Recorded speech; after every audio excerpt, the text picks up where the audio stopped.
ನಮಸ್ಕಾರ, ನಾನು ಉಪಾಸನಾ ಗೌಡ. ಹಲೋ ಗುರು ಚಾನೆಲ್ಗೆ ಸ್ವಾಗತ. ಇವತ್ತಿನ ವಿಷಯ real stories of time travel. ಈ ಟೈಮ್ ಟ್ರಾವೆಲ್ ನಿಜಾನಾ ಅಥವಾ ಕಲ್ಪನೆನಾ? ಸಾಕಷ್ಟು ನಿಜವಾದ ಕಥೆಗಳು ನಮಗೆ ಸಿಗ್ತವೆ.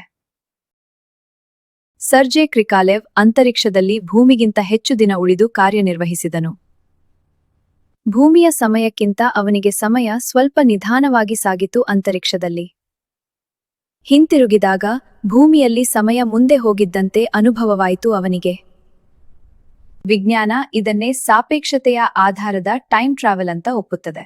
ಇದು ಕಲ್ಪನೆ ಅಲ್ಲ, ಸಂಪೂರ್ಣವಾಗಿ ದಾಖಲೆಗೊಂಡ ನಿಜವಾದ ಘಟನೆ ಕಥೆ. ಚಾಪ್ಲಿನ್ ಸಿನಿಮಾದ ಒಂದು ದೃಶ್ಯದಲ್ಲಿ ಮಹಿಳೆ ಫೋನ್ ಹಿಡಿದಂತೆ ನಡೆದುಕೊಳ್ಳುತ್ತಾಳೆ. ಆ ಕಾಲದಲ್ಲಿ ಮೊಬೈಲ್ ಫೋನ್ ಅಸ್ತಿತ್ವದಲ್ಲೇ ಇರಲಿಲ್ಲ ಎಂಬುದು ಎಲ್ಲರಿಗೂ ಗೊತ್ತು. ಇದನ್ನು ನೋಡಿ ಜನರು ಅವಳು ಟೈಮ್ ಟ್ರಾವೆಲರ್ ಇರಬಹುದು ಎಂದು ಊಹಿಸಿದರು. ಕೆಲವರು ಅದು ಮೊಬೈಲ್ ಅಲ್ಲ, ಹಳೆಯ ಹಿಯರಿಂಗ್ ಏಡ್ ಆಗಿರಬಹುದು ಎಂದು ವಿವರಣೆ ನೀಡಿದರು.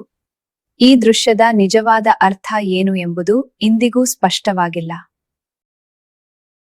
ರುಡಾಲ್ಫ್ ಫೆನ್ಸ್ ಹಠಾತ್ ಮಾಡರ್ನ್ ನಗರದ ರಸ್ತೆಯಲ್ಲಿ ಗಾಬರಿಯಾಗಿ ಕಾಣಿಸಿಕೊಂಡನು.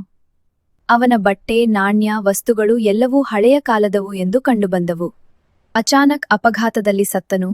ಈ ಘಟನೆ ಪೊಲೀಸರನ್ನು ಬೆಚ್ಚಿಬೀಳಿಸಿತು. ತನಿಖೆಯಲ್ಲಿ ದಾಖಲೆಗಳು 1800ರ ಕಾಲಕ್ಕೆ ಸೇರಿವೆ ಅನ್ನೋದು ದೃಢವಾಯಿತು.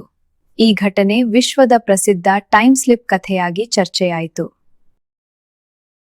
ಆಂಡ್ರೂ ಕಾರ್ಲ್ಸನ್ ಷೇರು ಮಾರುಕಟ್ಟೆಯಲ್ಲಿ ಅಸಾಧಾರಣವಾಗಿ ಲಾಭ ಗಳಿಸಿ ಎಲ್ಲರ ಗಮನ ಸೆಳೆದನು. ಅತಿಯಾದ ಯಶಸ್ಸು ಅನುಮಾನ ಹುಟ್ಟಿಸಿ ಎಫ್ಬಿಐ ಅವನನ್ನು ತನಿಖೆಗೆ ಬಂಧಿಸಿತು.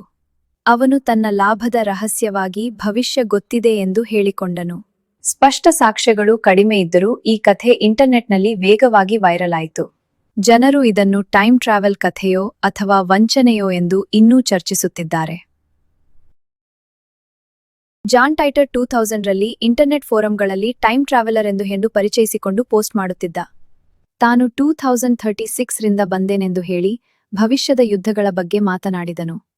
ಅಮೆರಿಕದಲ್ಲಿ ಸಿವಿಲ್ ವಾರ್ ಆಗುತ್ತದೆ ಎಂದು ಭವಿಷ್ಯವಾಣಿ ಮಾಡಿ ಚರ್ಚೆ ಹುಟ್ಟಿಸಿದನು. ವಿಶ್ವದಾದ್ಯಂತ ಜನರಲ್ಲಿ ಕುತೂಹಲ ಹೆಚ್ಚಿಸಿದನು. ಅವನ ಹೇಳಿಕೆಗಳು ಕೆಲವು ನಿಜವಾಗಿಲ್ಲ, ಅನೇಕವು ತಪ್ಪು ಎಂದು ತೋರಿಬಂದವು. ನಂತರ ಕಾಲಕ್ರಮೇಣ ಸಂಶೋಧಕರು ಹೇಳಿದರು. ಇಂದಿಗೂ ಜಾನ್ ಟೈಟರ್ ಕಥೆ ಟೈಮ್ ಟ್ರಾವೆಲ್ ರಹಸ್ಯವಾಗಿ ಉಳಿದಿದೆ, ಇಂಟರ್ನೆಟ್ ಇತಿಹಾಸದಲ್ಲಿ ದೊಡ್ಡ ಚರ್ಚೆಯಾಗಿ. ವಿಡಿಯೋ ಇಷ್ಟವಾದ್ರೆ ಲೈಕ್ ಮಾಡಿ, ಶೇರ್ ಮಾಡಿ. ಹೆಲೋ ಗುರು ಚಾನೆಲ್ ಸಬ್ಸ್ಕ್ರೈಬ್ ಮಾಡಿ.